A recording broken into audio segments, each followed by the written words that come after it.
Hola, buenas tardes. Agradecemos a la maestra Patricia Arenas el espacio que nos da y agradecemos a la maestra Rosita su presencia aquí. Ustedes se preguntarán qué hace la maestra acá. Tiene que ver con el origen de este plantel. Si ustedes recuerdan, esto anteriormente fue una cárcel y en alguna época de este país el exigir una serie de derechos estaba muy castigado. En alguna época una gran cantidad de luchadoras y luchadores sociales no solo fueron apresados, no solo fueron encarcelados aquí, una gran cantidad de ellos fueron desaparecidos. Esto obligó a mucha gente a salir del país, no por gusto, no con la idea de ir a conocer otro lado, con la idea de preservar la vida y con ello preservar la memoria. En ese sentido nos parece tan importante la presencia de la maestra Rosita. Ella estuvo encerrada, fue presa en este espacio cuando era cárcel, y eso por manifestarse a favor de derechos que ahora nos parecen tan cotidianos, que los damos por hecho, que pensamos que toda la vida han existido en este país, y la verdad es que no es así. Ella todavía sigue sufriendo parte de esta injusticia, sigue viviendo en Francia. Ella intenta regresar a su país, un país que todavía no tiene espacio para ella. Nos parece importante el testimonio de ella porque es algo que pensamos que pasó hace mucho tiempo. No, sigue siendo memoria reciente, y por eso la importancia de oírla y de que comparta con nosotros su experiencia. Entonces, le agradecemos a la maestra Rosita su presencia y pues, por favor. Pues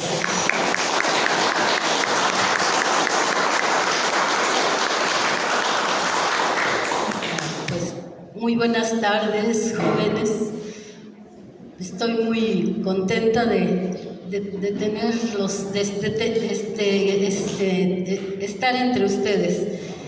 Me vienen tantos recuerdos. Yo fui estudiante, yo estuve en la universidad, y volver a una universidad como esta, tan emblemática para mí, porque pues la experiencia que yo tuve en estos lugares fue muy distinta a la que están viviendo ustedes. Entonces, creo que es un gran privilegio haber logrado esto en este lugar, con esa historia tan negra que se nos atravesó en nuestra vida, como mujeres simplemente que no merecíamos. Yo solo quiero compartir con ustedes una pequeña parte de mi historia, dado que por la amabilidad de maestros de esta universidad he sido invitada y me han dado demasiado cariño y demasiado aprecio, que yo agradezco mucho, y ahora el privilegio de estar con un grupo de estudiantes universitarios en este lugar. Muchas gracias por escuchar esta experiencia. Primeramente, pues les quiero decir que viene de lejos mi historia. Viene desde el movimiento de 1968.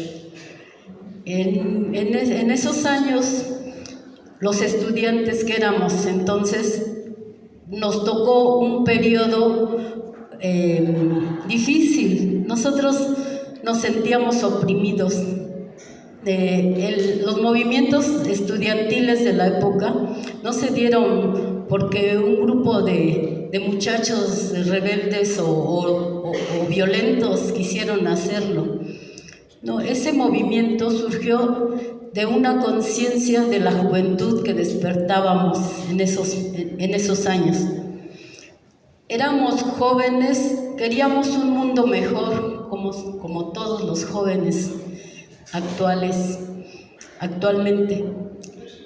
No estábamos dispuestos a ser pisoteados, queríamos estudios dignos, queríamos una vida mejor, queríamos llegar a ser profesionales y servir a nuestro país. Solamente lo que queríamos era que se nos respetaran nuestros derechos como jóvenes, ser formados para servir a nuestra patria. Pero desgraciadamente la historia se presentó de otra manera. Teníamos los gobiernos más viles que ha tenido nuestro país. El presidente del momento, Gustavo Díaz Ordaz, que era, pues, no puedo calificarlo, pero no era digno de ser presidente de este país. Desde el momento en que decidieron masacrar a los mejores hijos de México, ¿por qué no decirlo? Porque la gente que se encontraba en esa plaza de Tlatelolco no eran delincuentes, no eran malvivientes, eran jóvenes que solamente pedían derechos civiles, simplemente, no eran cosas del otro mundo lo que se pedía. Pero el gobierno no podía conceder ni eso, pues ni tenía por qué concederlo, pero era un autoritarismo tal que la que pagó más caro ese precio fue la juventud, los jóvenes. Y en esa plaza de Tlatelolco murieron cientos que todavía no los contabilizamos hasta ahora, a pesar de todo este tiempo pasado. Aún no sabemos a ciencia cierta cuántos muertos hubo en ese lugar. Los pocos testimonios que se han podido recabar o hacer documentales y esto, pues tratan de reconstruir, pero no hemos llegado a la verdad. Vecinos de esos lugares dan fe de que cómo salían los carros de carga llenos de cadáveres de jóvenes y de gente del pueblo, porque eran nuestros padres, eran abuelos, eran hasta niños, periodistas, arrasaron como en una guerra contra el pueblo. Esos momentos que a mí me tocó presenciar, aunque no estuve en esa masacre, por poco estaba porque no me permitieron ir a la manifestación. Tenía yo otros 2 hermanos que estudiaban en el Politécnico, ellos fueron líderes estudiantiles en el Poli, y ellos pues tomaron su escuela. En ese momento se tomaban las escuelas y el ejército salió. El ejército se postraba enfrente de las puertas de las escuelas preparatorias, de las facultades, ocuparon la universidad, llegaron a lo más bajo para ofender una universidad. Uno de mis hermanos vivió meses en su escuela. No podían salir porque si salían los apresaban, los golpeaban, hasta los podían matar, como fueron muchos casos. Y mi hermano, cuando llegaba a salir de su escuela, que era la Vocacional 4 del Politécnico, llegaba barbón, llegaba sucio, lleno de pelo largo, porque no podía ellos más que cuidar su escuela, era la única consigna. Y el ejército enfrente, tirando, con ganas de tirar sobre las puertas de la escuela. Pues los estudiantes lo único que hacían era ponerse atrás de la puerta y resistir y esperar lo que fuera a pasar, porque muchas escuelas fueron desalojadas por el ejército de una manera feroz, salvaje. pues así éramos los jóvenes de entonces, muy rebeldes y muy orgullosos, como lo deben ser ustedes, de sus escuelas, de sus universidades, de sus maestros, de su enseñanza.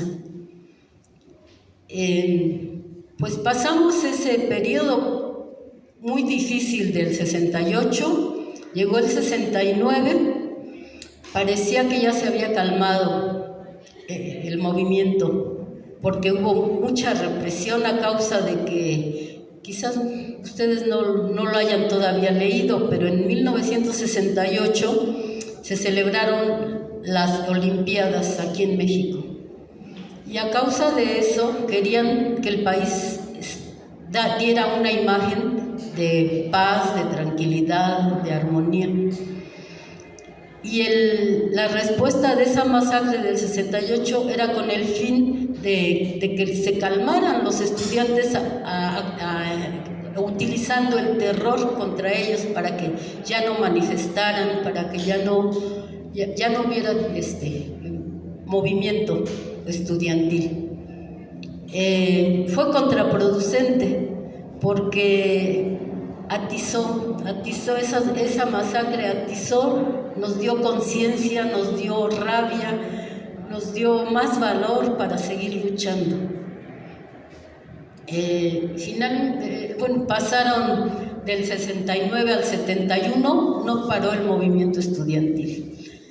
Las escuelas, algunas en las universidades y en el Politécnico y a nivel nacional, a veces unas funcionaban a medias, otras no funcionaban. A mí me tocó ir a la preparatoria 7, casi perdí el año 69 porque pues las escuelas continuaban tomadas, en huelga, cerradas. Los estudiantes nos organizábamos en comités de lucha para formar pues una defensa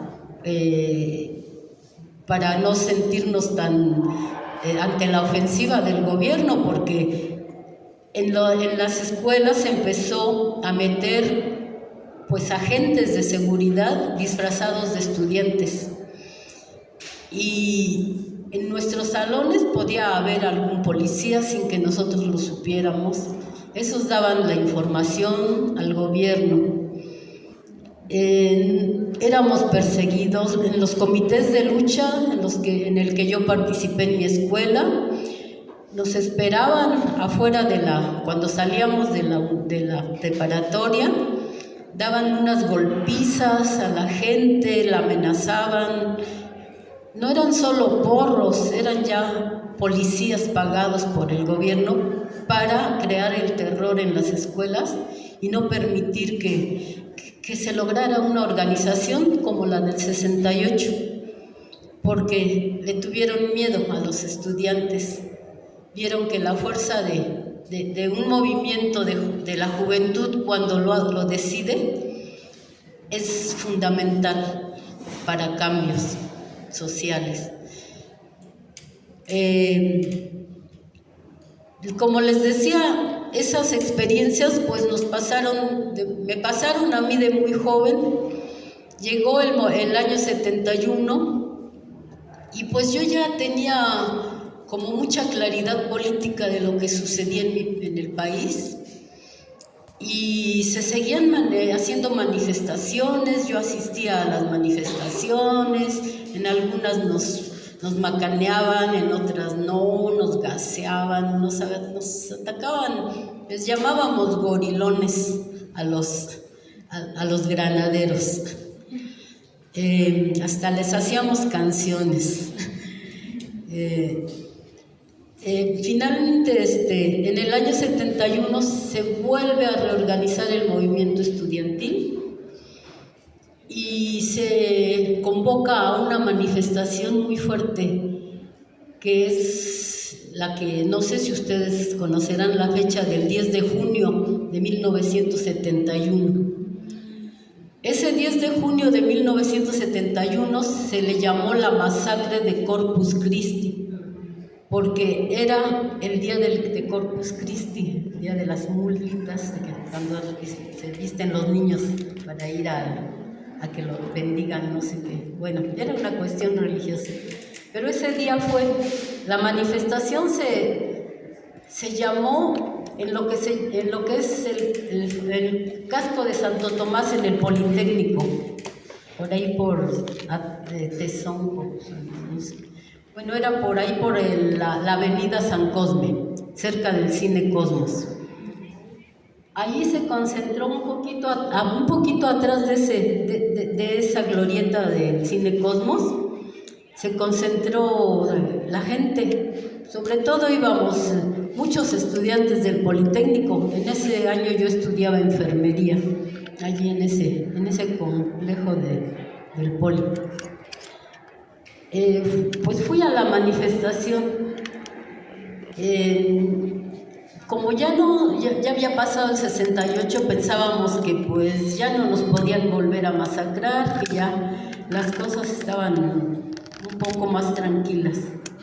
Pero no, sucede que ese 2 de octubre vuelve a haber otra masacre.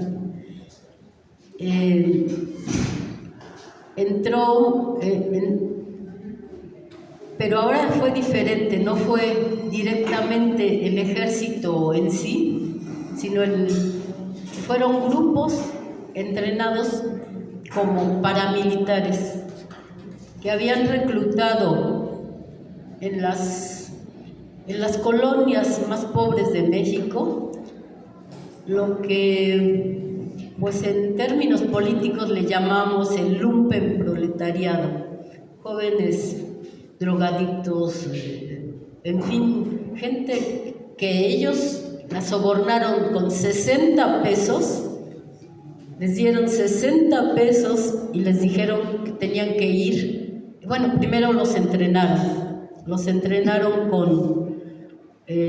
con entrenamiento paramilitar, y pues eso nadie lo sabía, los estaban entrenando en Ciudad Nezahualcóyotl. Eran entrenamientos de bandas, pues para reprimir manifestaciones. Ahí se estrenaron esas bandas el 10 de junio de 1971. Yo estaba pues atrás de la manifestación. Yo no me di cuenta en el momento en que entraron los grupos les llamaron los halcones. Los grupos entraron con unas varas que al golpear lanzaban electricidad sobre el cuerpo. Venía a la cabeza un gran grupo de esos que salieron de atrás del Cine Cosmos y atacaron la cabeza de la manifestación. Y luego había gente como agentes de la policía metidos entre la manifestación y alrededor. Para eso ya habían acordonado como 3 o 5 calles a la redonda de esa colonia, con mucha policía, pues eran grupos especiales, anti-manifestaciones. El caso es de que cercaron, ya nadie entraba, ya nadie salía de ese lugar, aunque corriéramos por donde corriéramos, a donde corriéramos nos podían detener.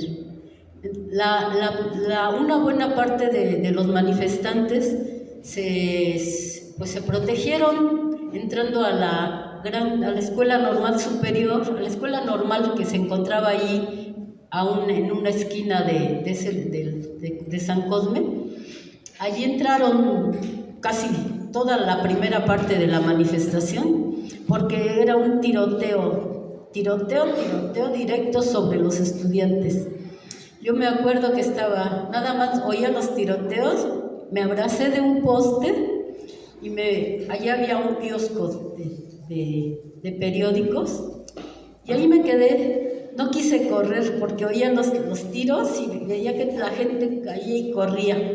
Entonces yo me dije, estaba yo lejos de la entrada de la escuela normal, así que me agarré al poste y por azares de la vida, como decimos nosotros, no me tocaba. Pasa un auto junto al poste donde yo me encontraba en la banqueta y un hombre me abre la puerta y me dice, súbete. Era un carro gris, todavía parece que lo veo. Y me dice, súbete. Pues yo en el aturdimiento en que estaba, pues me subo sin pensar pues que era un policía, era lo más seguro, pero yo dije, pues me subí como autómata. Y el hombre agarró, se avanzó y empezó a pasar los cercos, esos que les digo que habían puesto, eran como 3 pasos a donde tenían que pasar. No entraba ni un auto, no entraba nadie. En ese tramo que caminé, que me llevaba, toda la corretiza de jóvenes corrían por todos lados, unas vías que hay por allá, todos corrían. Y el hombre salió rápido de allí, no le dijeron nada. Me fue a dejar por allá, por la Torre Latinoamericana. No me hablaba, nada más me llevaba y él salía y le permitían pasar. Seguro que era un policía. Cuando me llevó allí me dice, ya bájate y no vuelvas a andar de argüendera, de no sé qué, algo me dijo feo. Y yo estaba pues media atontada porque yo quería saber qué estaba pasando. Yo decía, yo tengo que regresarme, tengo que ir a ver qué pasa, mis compañeros, pero no al momento. Lo único que hice fue ponerme a caminar sin rumbo por todo el centro de la ciudad. Caminé, pensaba, pues ya era noche cuando me dejó ahí, se me hizo ya como las 9 de la noche, volví a mi casa. Bueno, no era mi casa, era casa de una prima de mi papá, porque mi familia se había ido a Monterrey a vivir. Y entonces, pues yo estaba preocupada porque ¿qué les iba yo a decir? Que me había ido a la manifestación. Pues, en fin, ya regresé, ya les dije, ay, pues se me hizo tarde, no me preguntaron nada, pero ya estaban las noticias en la televisión y ya ellos estaban muy atentos a lo que se iba diciendo, muchos muertos como siempre. Tampoco sabemos cuántos murieron, el gobierno dijo que fueron 7, pero pues ¿quién le cree? Nunca lo creí. Hasta ahora no se sabe cuántos tampoco. Y bueno, toda esas vivencias, cuando uno es joven, pues le remueven algo en la cabeza. Y yo decía, es que ¿qué país? ¿Por qué tenemos que vivir en este país? No estábamos contentos. Y pues queríamos seguir estudiando. Las escuelas a veces, como les digo, a veces funcionaban bien, a veces no. El movimiento continuaba. Me fui a Monterrey porque mi papá era ferrocarrilero y lo mandaron a trabajar por allá. Allá en Monterrey lo mismo, las universidades en movimiento. Como no había, yo quería terminar mi tercer año de prepa porque pues no había podido llevar un año entero.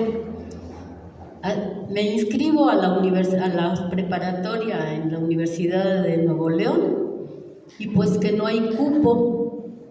Entonces yo dije, bueno, ¿qué es esto? Y nos encontramos que había un movimiento de jóvenes encabezados por un equipo de maestros como los de ustedes ahora, que estaban promoviendo hacer no hacer una toma, sino exigir a las autoridades universitarias que nos dieran un edificio para crear la preparatoria 9. Era la 9 la que se estaba pidiendo. Y no querían dar edificio. Ya saben, como siempre, los presupuestos no alcanzaban, etc. Y pues los maestros iban a la universidad, tomaban salones y ahí nos daban clases.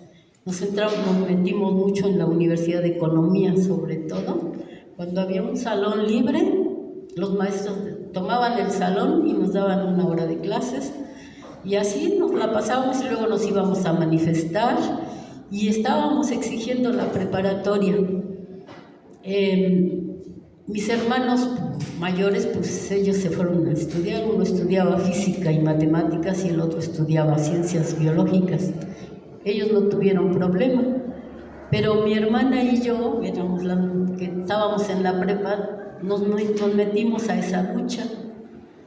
Y en esos pocos, bueno, no pocos, porque los maestros trataban de que nosotros cumpliéramos el año escolar, así como les digo, a salto de mata, pero nos daban clases. Y teníamos, bueno, yo tenía unos profesores que pues nos abrieron los ojos, la conciencia. Tenía un profesor que nos daba biología y otros, pero esos maestros, una parte nos daban la clase de biología y otra parte nos daban un poco de marxismo, de economía política, pues nos politizaban, porque ellos eran personas que sabían que sin una lucha no íbamos a lograr nada. Y así íbamos abriendo conciencia de que la lucha era lo único para nosotros, porque no nos ofrecían nada. Finalmente no pude terminar el año escolar allí porque mis hermanos eran inválidos y el clima de Monterrey les estaba acelerando su enfermedad y mis padres decidieron regresar a la Ciudad de México.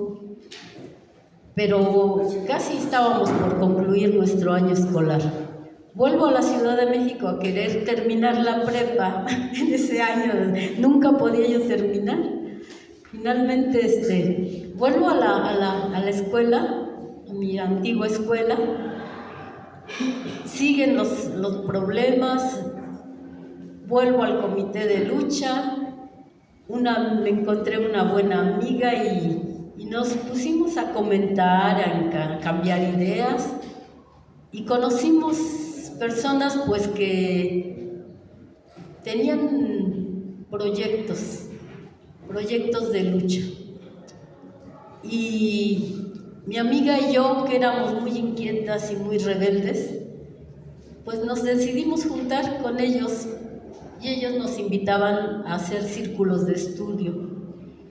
Y en esos círculos de estudio, pues nos empezamos a politizar mucho, porque estudiábamos de todo. Experiencias del país, de nuestra historia, experiencias a nivel internacional, autores, libros, leímos mucho en esos años. Y pues, ¿qué sucede? Que nuestros amigos, que también eran estudiantes de la prepa, nos dicen un día, nos proponen que nos iban a invitar a otros círculos de estudio con otras personas. En esos momentos, pues nosotros teníamos una inquietud, mi amiga y yo, nos queríamos hacer algo. Teníamos contactos con unos obreros de una fábrica de yeso y nos íbamos a alfabetizar allí. Decíamos, vamos a alfabetizar a los obreros, porque todos eran casi analfabetas y vivían muy explotados por acá por el Estado de México, por Ayotla.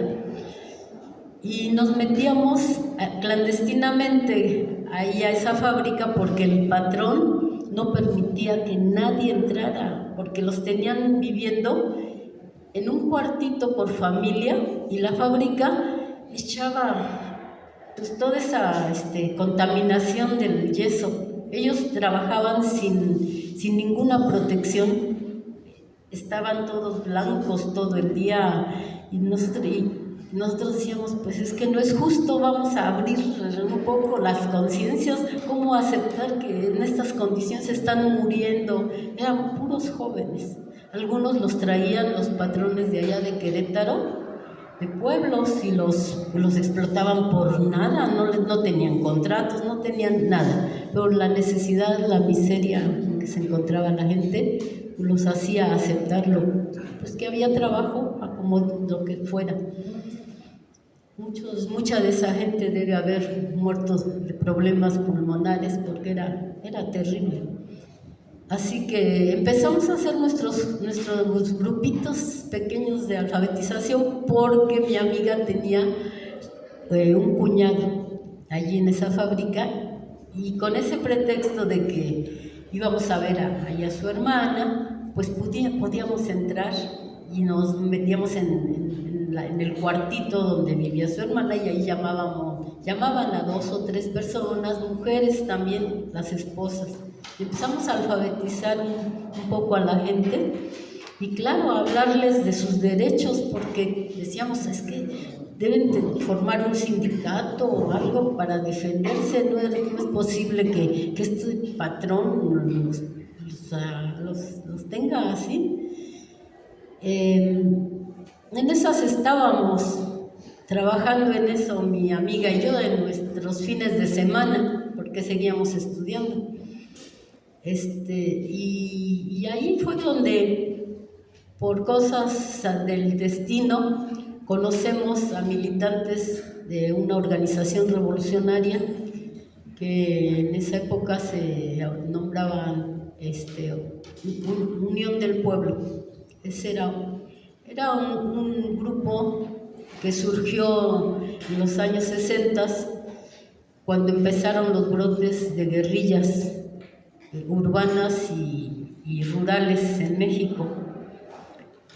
Poco se habla de esto porque durante todo el periodo del PRI, del PAN, los gobiernos que tuvimos, eran temas tabú hablar de guerrillas en México. Pero ustedes saben muy bien que la historia de nuestro país está llena de luchas. Venimos siempre luchando. Nuestra revolución mexicana y antes y después. Y todo esto pues no es más que el seguimiento de todo un proceso histórico que nos toca vivir a cada uno en su momento y lo que nos tocó a nosotros y nos llamó la historia a cumplir fue ese tipo de organización, que surgieron muchísimas organizaciones guerrilleras en México, los años entre 60, 70, 80. Todavía se habla de la Liga Comunista 23 de septiembre, no se acaba. Mi organización pues era antigua, pero yo me integré allí en el año 73, final 72 y 73. Nos comprometimos. Yo personalmente me comprometí a luchar con los medios que nos dejaban en esos momentos, porque ya no se veía solución.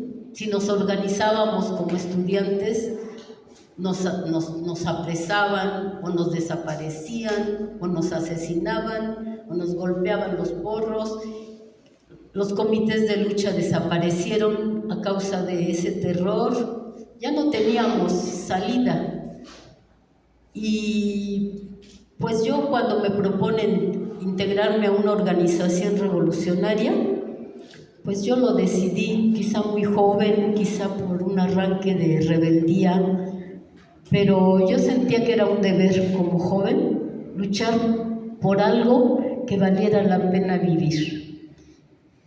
Y mis padres no sabían nada porque eran organizaciones clandestinas. Entonces, pues teníamos que ingeniar, teníamos que ver cómo hacíamos creer a nuestros padres que estábamos estudiando y que pues al mismo tiempo que no se dieran cuenta que ya no estudiábamos. Y pues mis padres se daban cuenta porque no éramos así de que, la policía todavía no nos identificaba, no nos conocía, estábamos en un periodo de formación, de aprender, pues muchas cosas. Entonces, los compañeros iban a la casa, mi mamá les ofrecía de comer, ella pensaba que eran nuestros amigos de la prepa. Bueno, así estábamos, nos reuníamos en una casa, como ahora le dicen, clandestina, que era un lugar de casa de la mamá de un amigo que no se utilizaba, y allí hacíamos nuestros entrenamientos. A veces nos pasábamos 4 o 5 días estudiando, nos las ingeniábamos para estar, le llamábamos escuelas de preparación político-militar. Y allí nos íbamos formando, y con una estrategia. Nosotros teníamos la intención, estábamos formando un comando urbano, un comando para la Ciudad de México. Ya la organización ya tenía comandos en diferentes partes del país, en el campo, en algunos pueblos del norte, del sur. Ya era una organización construida. Nosotros pues nos estábamos formando para las tareas que nos fueran a tocar. Y pues por desgracia hubo pesquisas en el año 74, y la Brigada Blanca, que era el grupo de represión antiguerrilla, nos detuvo a un grupo de 10 compañeros. Se llevaron, fuimos 10 detenidos, y pues tuvimos hasta suerte, ahora lo digo, porque en esos años la gente que era detenida era asesinada o era desaparecida, y en general todos éramos secuestrados primero. Nosotros fuimos secuestrados por una semana. No supimos dónde estuvimos. Nos metieron a un lugar, ahora sí ya lo sé porque ya se investigó. Yo sé que estuve en lo que ahora es la Secretaría de Gobernación, que es Morelia 8, allí en la colonia Roma. Y ya mis compañeros me dijeron que allí estuvimos, que ahí nos secuestraron, ahí fuimos víctimas de torturas salvajes, y de ahí pudimos salir vivos por casualidad, porque como ya lo contaba ayer acá con otro grupo de la escuela preparatoria, es que cuando estábamos decididos a entregar nuestra vida por el cambio de una sociedad, de un sistema, los jóvenes no nos medimos y no lo reflexionamos para decidir cuando lo decidimos.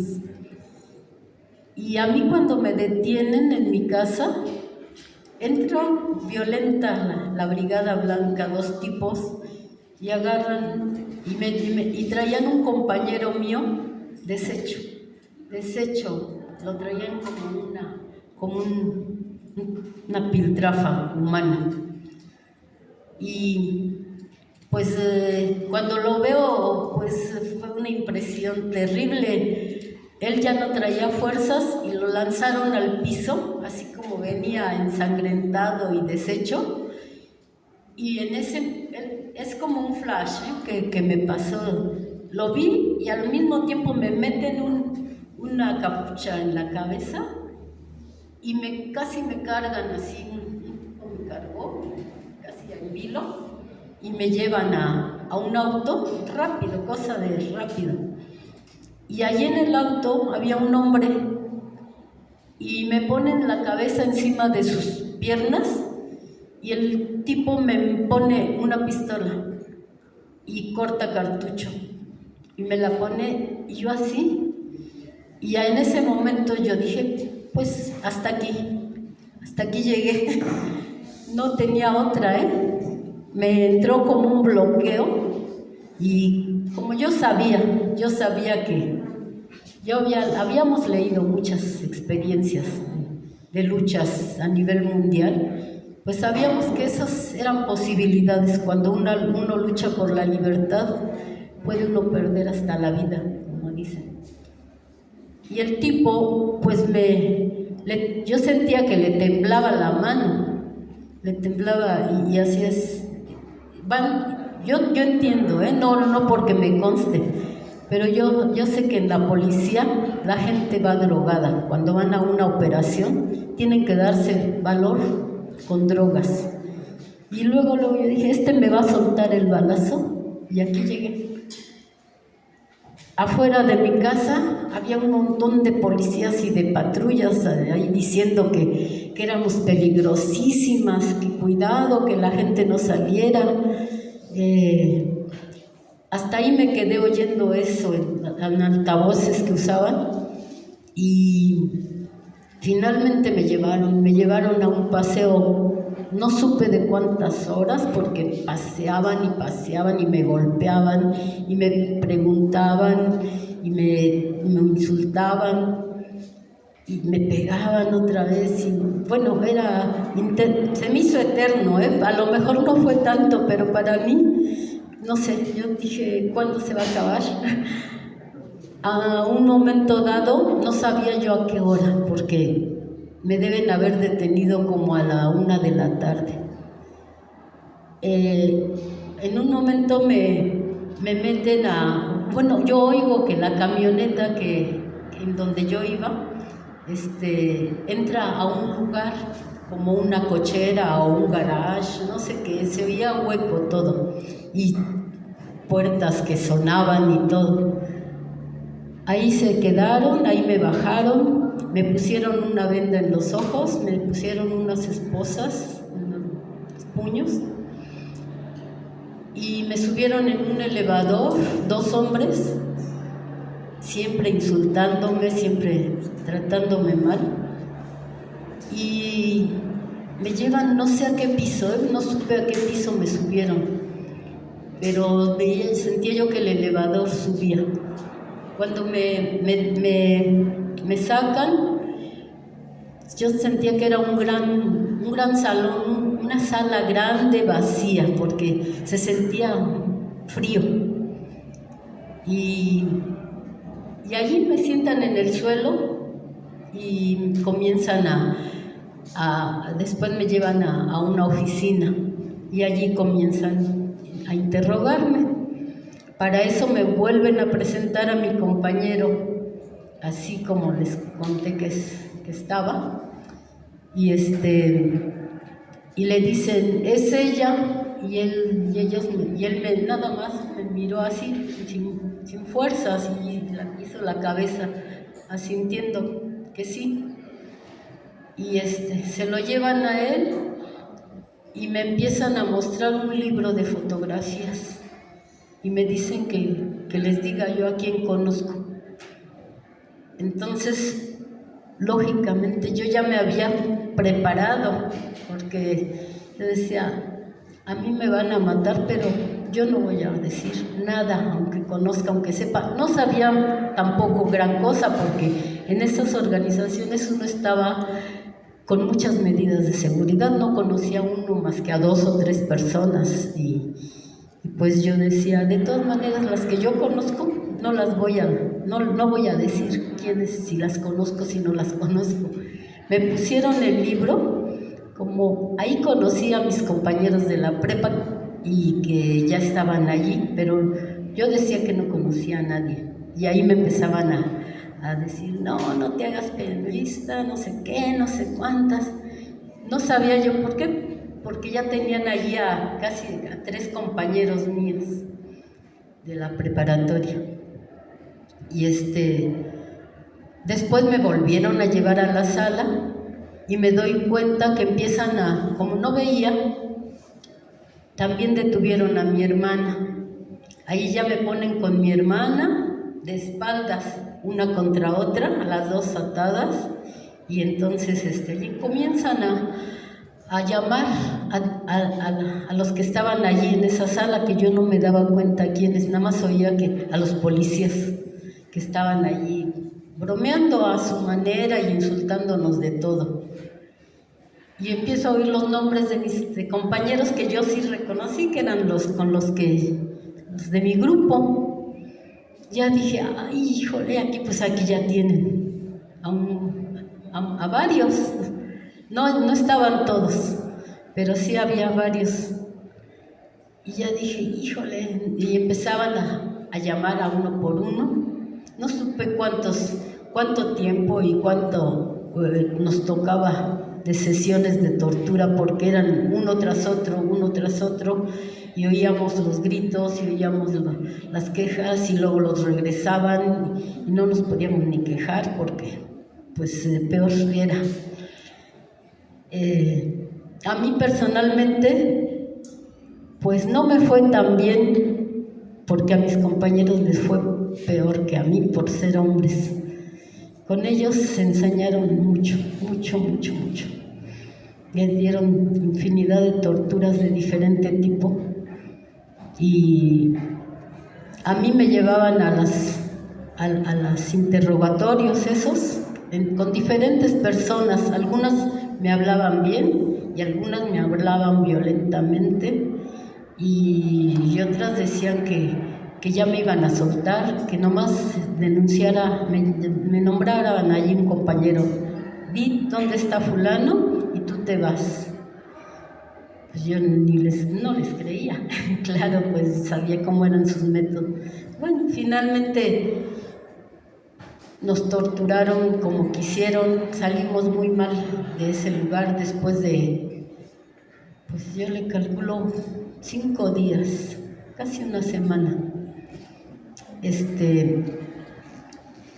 Yo pensé que en cualquier momento nos iban a matar.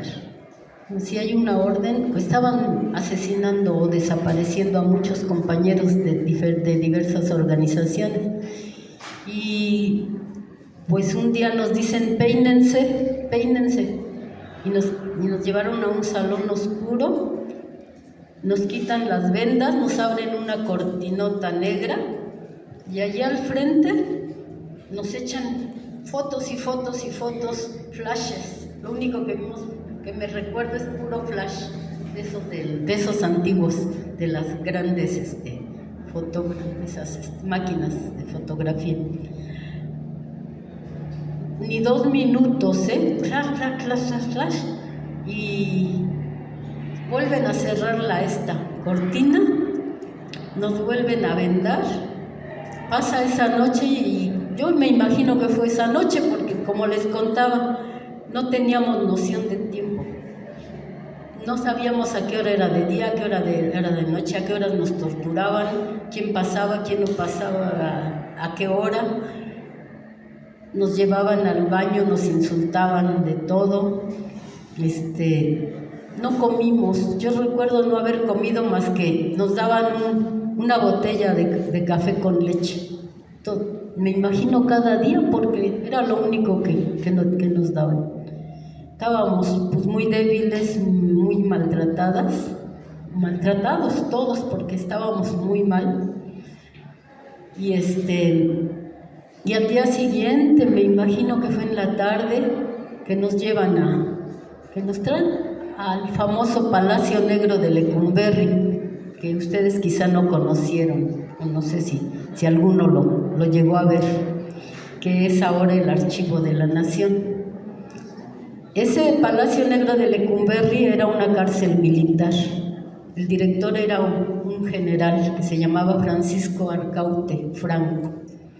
Y las técnicas que se utilizaban allí para tratar a los presos era la tortura, el soborno, todo era pago, todo era golpes, tenían grupos de choques, comandos, tipo militar. Y mis compañeros pues sufrieron lo más duro, porque porque los hombres eran tratados de una manera muy cruel. Tenían técnicas de torturas diferentes a las que ya nos habían dado. Allí había prácticas como una cosa que le llamaban el vapor. El vapor consistía en meter en un cuarto de 2x2 a 100 personas y dejarlas ahí toda la noche, sudando, asfixiándose, desmayándose. Esa era una tortura muy común en Lecumberri. Había diversas, había cosas muy, muy crueles. Hay un compañero que ha descrito infinidad. Si ustedes quieren conocer un poco de esa crueldad fea, la narra un compañero que estuvo allí, del MAR. Él era del Movimiento de Armados Revolucionarios. Su libro se llama ¿Por qué no lo dije todo? Se llama Salvador Castañeda. Él narra. Yo no pude terminar de leer su libro porque como lo vivimos, no logré acabarlo. Es muy duro, muy crudo. Nosotras, mi hermana y yo, que éramos mujeres, pasamos a la sección femenil, como le llamaban ellos, de Lecumberri. Era una crujía pues grande como todas las crujías de Lecumberri. Era un patio con celdas alrededor, en redondo. Y a nosotras nos reciben, nos reciben, por decir así. Pues les voy a decir, el sentimiento que yo tuve al llegar a ese lugar fue hasta de salvación, porque dije, ya salimos vivas de esas cámaras de tortura, no nos tocó desaparecer. Llegamos a esa cárcel horrorosa y no es que me haya parecido nada bonita, porque ya se las describí ayer cómo era. Esos lugares que se siente el asesinato, la muerte, son cosas muy, muy fuertes en esos lugares. Nosotras llegamos y nos revisan y le dicen a uno que era ahí un teniente, porque les digo que era militar, todo era por rango militar. Lléveselas allá a la sección de mujeres. Nos meten en una celdota grande, así como esto casi, hasta más creo, con unos techos al estilo de la época de la colonia. Pues era un palacio, unos techos con vigas viejas, todo oscuro. El lugar era oscuro, negro, no había una ventana, no había nada. La puerta era metálica, gruesa, muy pesada. Nos encierran allí con unos candados. Nada más se oían los candados, las cadenas, y había una rendijita arriba de la puerta que ni alcanzábamos porque estábamos chicas, mi hermana, no éramos muy altas. Y por esa rendijita pasaba un poquito de luz cuando era de día. De noche pues no se veía nada. Adentro de la celda había una plancha de cemento, era todo lo que había. Y un foquito muy alto, chiquito, que casi no alumbraba. En esa plancha pues nos acostamos, mi hermana y yo. Nada, el cemento así, la celda fría, muy fría, muy fría, y apestaba. Entonces mi hermana, por casualidad, le habían dejado un jorongo que traía así de lana, que nomás tapaba aquí, y con ese jorongo, ya que se hizo de noche, nos acurrucamos las dos en ese pedacito de cama, por decir así, y pues para calentarnos, porque ya les digo, no habíamos comido, no nos daban de comer, estábamos en muy malas condiciones. Entonces dijimos, nos consolábamos ahí, nos pusimos espalda con espalda y nos tapamos con su joronguito. Como a las 3 de la mañana suenan las cadenas de la puerta, los candados, Y pues como ya yo les cuento, yo le decía a mi hermana, tenemos que estar preparadas para lo que venga, para lo que sea, porque estamos en manos de un enemigo y el enemigo no nos va a tener compasión y pueden hacer de nosotros lo que quieran porque estamos en sus manos. Así que cuando estamos allí, entran esos 2 hombres. Les juro que esa sensación no la he vuelto a sentir como esa vez, porque yo sentí que me helaba y que la sangre se me iba hasta los pies, que dije, otra vez, ya nos van a llevar. Pues fue muy fuerte. Yo dije, pues ya ni lo que pase. Mi hermano y yo nos sentamos rápido en esa cosa como banca y los hombres entran con una escalera inmensa y nos dicen que van a cambiar el foco de la celda. Yo dije, qué barbaridad, a las 3 de la mañana o no sé qué hora sería, pero era muy en medio de la noche, porque ni sabíamos las horas. Bueno, se metieron, hicieron esa finta de cambiar foco, volvieron a salir, se volvieron a encerrar, no nos dijeron nada, y a las 5 de la mañana vuelven a abrir las cadenas y nos vuelven a sacar, porque allí en esa cárcel se hacía un trabajo forzado que le llamaban la fajina. La fajina era obligar a los presos a trabajar de manera pues muy violenta. En las mujeres, pues yo me considero que no era tan... Éramos pocas en esas celdas. Nosotras fuimos aisladas totalmente. A las 5 de la mañana nos pusieron a lavar todo el patiezote ese redondo y así a que muévanse rápido y con insultos y apúrense y echa agua y seca. Ese era el trabajo que nos tocó hacer a nosotras. Pues en la situación en que estábamos entraqueteadas, como digo yo, era muy duro, porque no teníamos la fuerza, no teníamos el ánimo de hacer nada, estábamos muy débiles. Ese día siguiente llegó un médico y que nos iban a hacer una revisión médica, nosotras las 2. Yo, ¿para qué les cuento? Ya lo dije ayer, me da mucha pena cuando cuento esto, porque ellos se ensañaron en darme toques eléctricos en los senos. Mis senos estaban negros, no morados, negros. La orilla de mis orejas, todo esto, las mandíbulas, mis brazos, mis piernas, mis pies. Ahí me daban los toques eléctricos. El médico me dice, desnúdese, pues quiera o no, estaba obligada.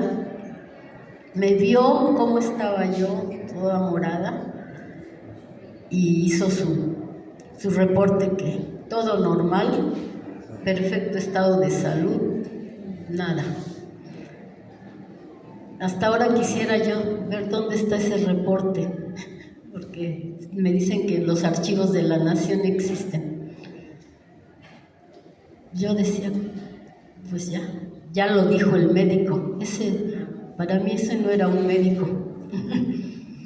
Yo dije, mi hermana ha fallecido, y ese fue nuestro examen médico y el reporte que presentaron por nosotros. Me acuerdo, esta parte no quisiera contarla mucho porque sí me da mucha pena, pero estando allí, el día 5 de febrero, y nunca se me olvida, porque ese día estábamos encerradas como siempre, y como al mediodía nos dicen, hoy es día de fiesta, es 5 de febrero, hoy va a haber una mole. Dijimos, pues a nosotros qué nos importaba la comida, el mole y la fiesta. Pero por lo que no se me olvida es porque ese 5 de febrero, por fin, nos avisan que nuestros padres están allí afuera de la reja, mi papá y mi mamá, y por primera vez nos ven vivas, después de casi 10 días de desaparecidas. Creo que se informaron por el periódico, alguien de la familia les dijo. Los vimos lejos porque no los dejaron acercarse a la reja y nomás los vimos y ellos pues lloraban, estaban muy tristes. No pudimos darnos un abrazo, no pudimos ni tocarnos las manos. Nada más nos vimos 3 minutos, 5 minutos, no sé cuánto, y que se los llevan. Y en ese momento que es la comida, y nos dan esa porquería de mole, que me acuerdo que eran unos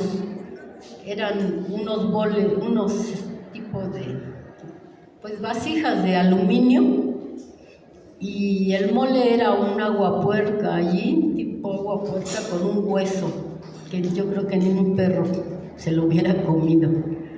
Pues no, eso nos dieron de comer, claro que no comíamos, que no se antojaba, ni sal, nada, era una comida horrorosa.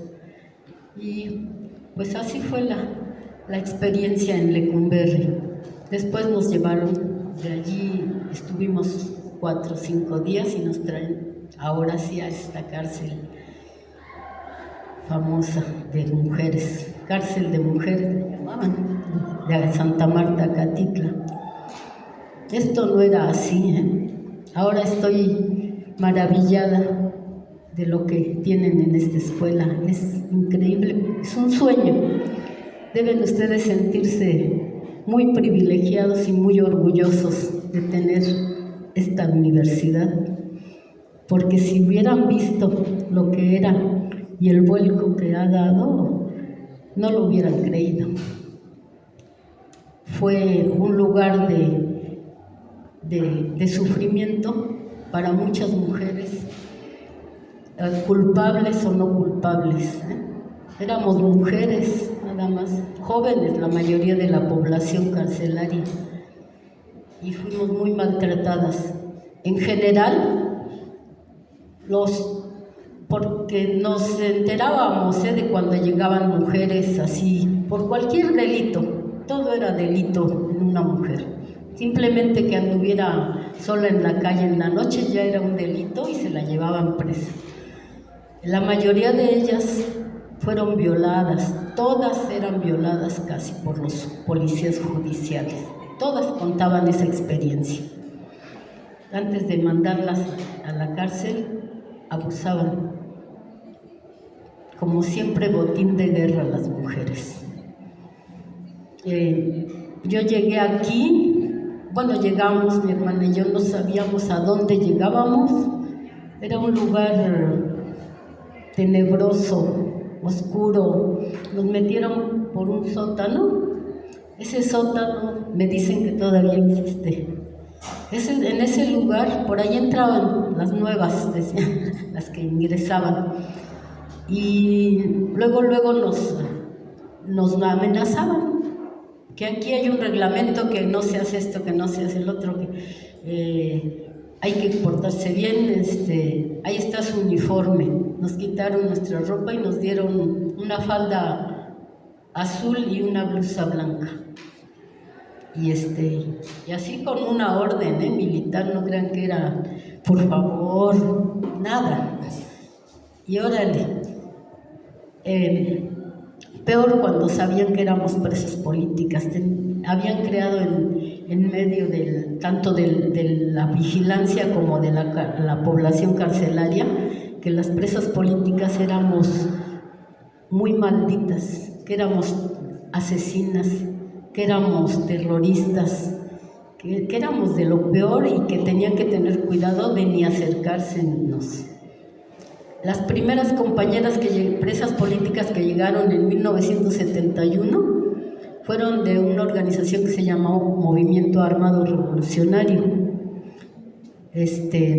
ellas las tuvieron en esos apandos que todavía me mostraron ayer. Ellas sí estuvieron aisladas por muchos días, no las dejaron salir ni a ver el sol. Cuando yo llegué a este lugar, gracias, ya no había eso. Había el apando, pero ya no era para nosotras, las presas políticas. Ya se había ganado un espacio, no de libertad, bueno, entre comillas, en la cárcel, porque todo era cárcel, pero ya no nos apandaban y ya no,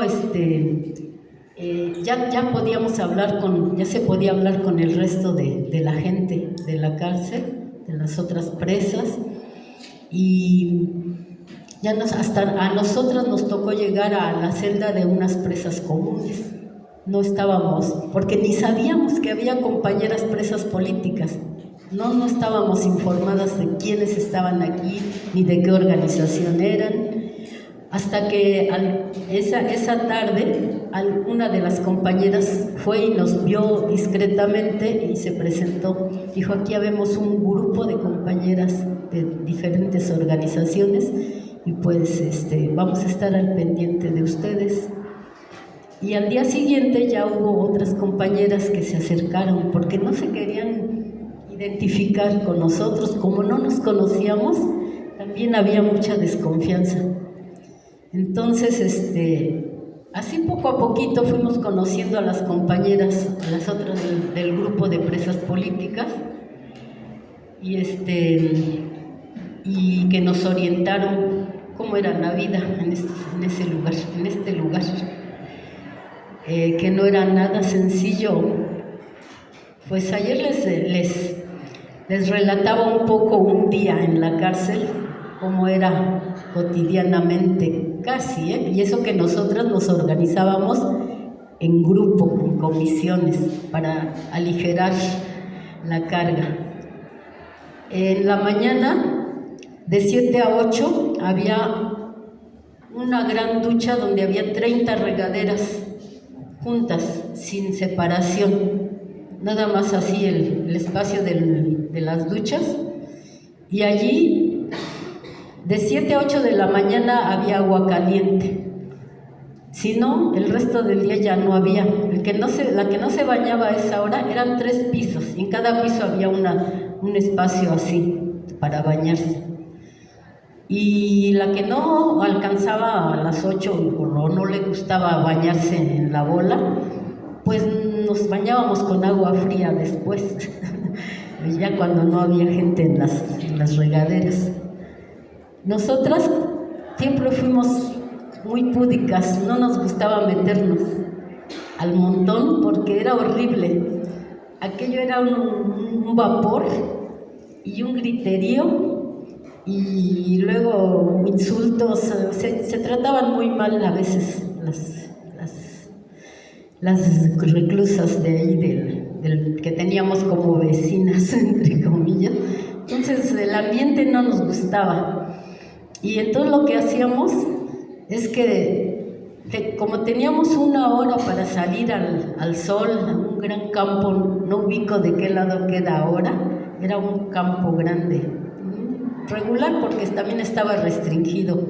Veíamos las torres, los torreones de la cárcel, y atrás veíamos un cerrito, no sé cuál cerro será, y teníamos una cancha de básquetbol, que era lo único que teníamos para jugar, para hacer deporte. Y pues nosotros éramos muy deportivas porque nos habían preparado físicamente para muchas cosas. No podíamos estar sin conservar nuestra rutina. Nos gustaba mucho correr, jugar básquetbol, pues asolearnos también de vez en cuando, y era 1 hora. En esa hora nos las teníamos que ingeniar para lo que queríamos hacer. A la hora de que nosotros tratábamos de correr mucho, pues para gastar energía, para estar en forma, y también cuando cerraban ya el campo, pues nosotras íbamos a las duchas, cerraban a la 1 y a la 1 era la comida. Pero nosotras, como nos organizábamos en grupo, había una comisión que recogía la comida y sacaba para todas. Entonces no comíamos todo porque era una comida pésima. Decían, bueno, no decían, sino lo comprobamos, que nos daban sal de nitro en las comidas, en el arroz sobre todo, que es que para evitar los impulsos sexuales. Y entonces el arroz era horroroso, nos salían como piedritas, casi no lo comíamos, y los frijoles y en todo le echaban. Entonces sacábamos, si había un poco de guisado, lo componíamos, teníamos unas parrillitas, y así por comisiones éramos muy organizadas.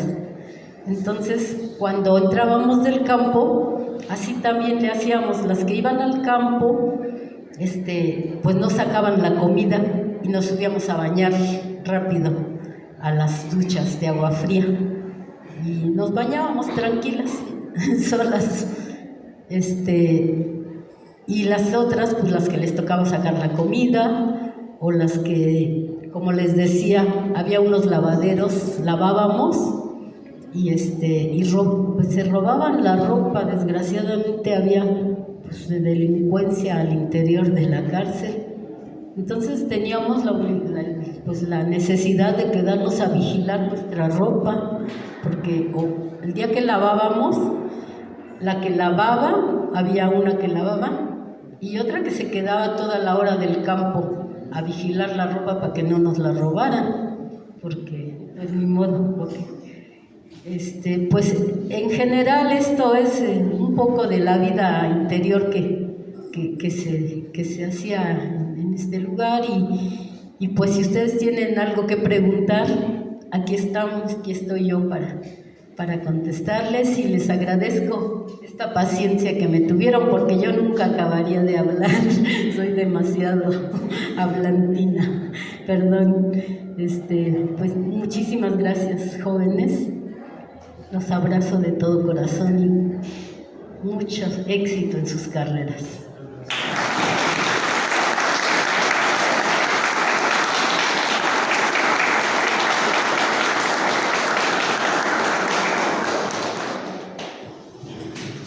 Yo creo que podríamos concluir la charla diciéndoles que a lo largo de todos estos años de haber convertido la cárcel de mujeres en una institución educativa, nos debemos sentir profundamente honrados con la presencia de Rosita, que nos comparte su experiencia al haber estado en estado de reclusión aquí. Pero lo cierto es que el plantel deberíamos tener una galería de fotos que nos permitiera recordar cómo se ha ido transformando. Simplemente el espacio donde ustedes están, cuando me tocó la coordinación, estar en la coordinación, nos dejaron en obra negra. Entonces todo esto era obra negra, no se podía uno ni acercar.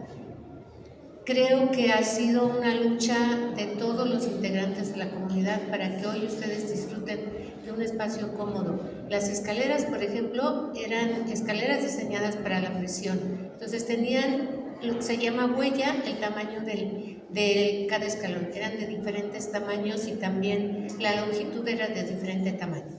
De tal suerte que para que tú pudieras subir necesitabas un tanque de oxígeno, porque era muy desgastante subir. Claro que se tiraron todas las escaleras y se volvieron a hacer. Todo este trabajo yo creo que debería ser recordado porque somos una comunidad que hemos luchado por estar en las mejores condiciones. Entonces creo que debemos sentirnos agradecidos. Ustedes por tener un espacio de estudio y nosotros por tener un espacio de trabajo. Así es que pues le agradecemos a Rosita que haya estado aquí. Y pronto tendremos un museo de sitio, que Rogelio ha estado como trabajando muchísimo en eso, que el museo de sitio nos permite recordar quiénes fuimos y quiénes somos hoy.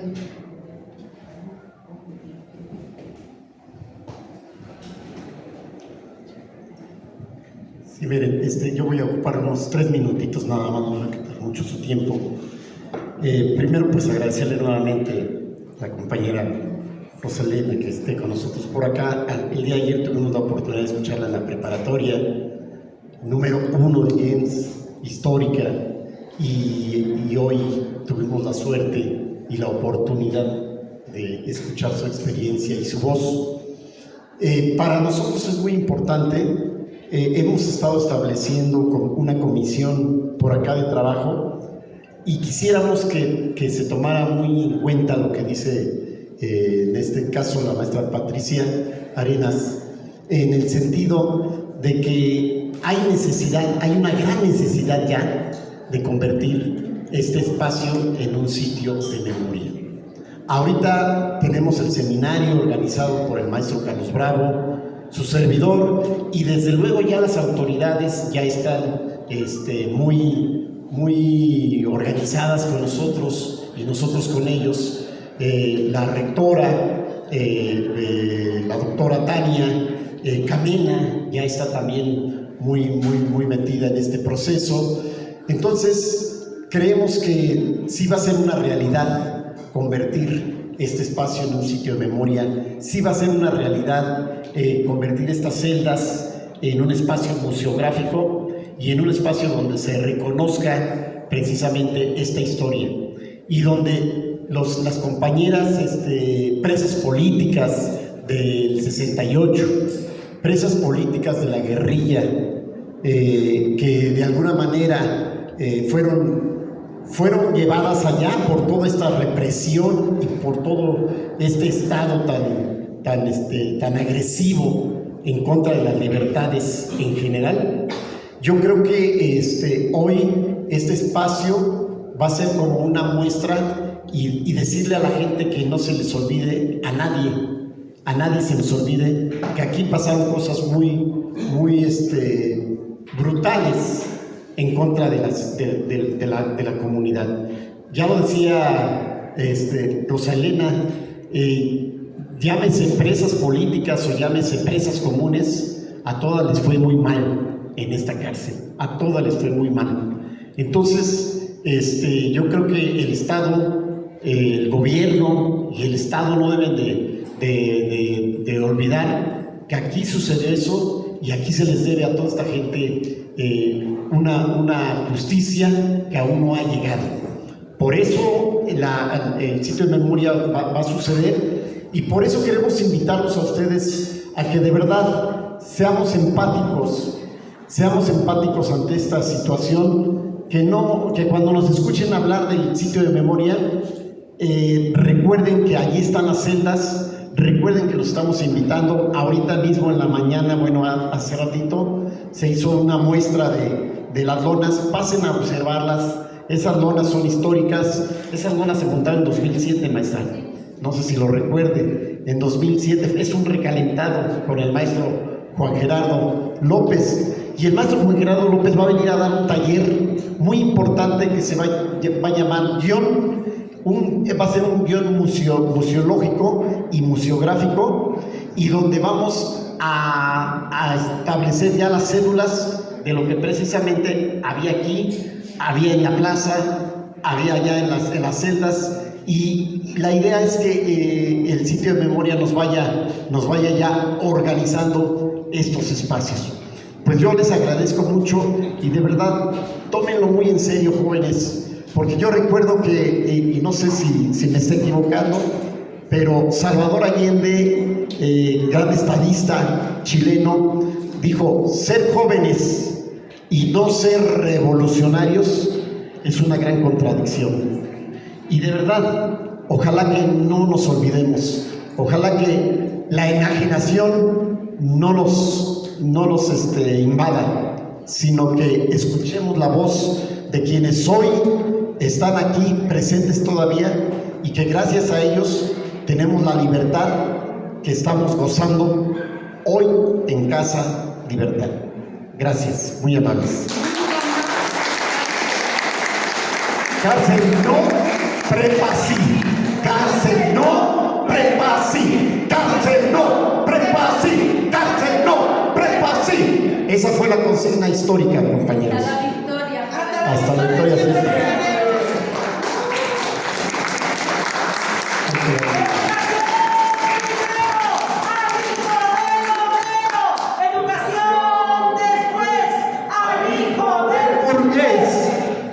Muy bien, le vamos a hacer entrega de un reconocimiento a Rosalena por parte de la universidad por su presencia y el acompañamiento que hoy tuvo todo el día. De hecho, ha estado desde la 1 de la tarde por acá con nosotros y realmente el seminario del sitio de memoria también está presente aquí. Aquí están los compañeros del seminario del sitio de memoria y agradecerle nuevamente su presencia y qué bueno que nos acompañó acá con la academia, con la maestra Patricia Arias Jan y a los jóvenes pasándoles esta gran experiencia.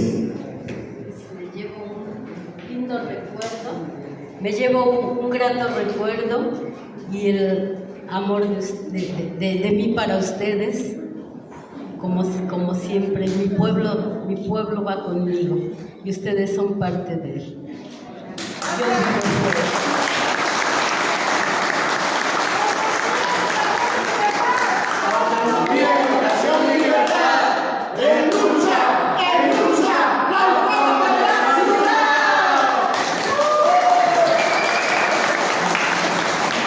Bueno, es para mí un honor entregarle a la maestra Rosalena Guerrero Parada esta constancia por su participación en el seminario Memoria e Identidad de la UACM, las celdas de Casa Libertad, un sitio de memoria, guerrilleras en la excárcel de mujeres de Santa Marta, Acatitla, 30 de marzo de 2023.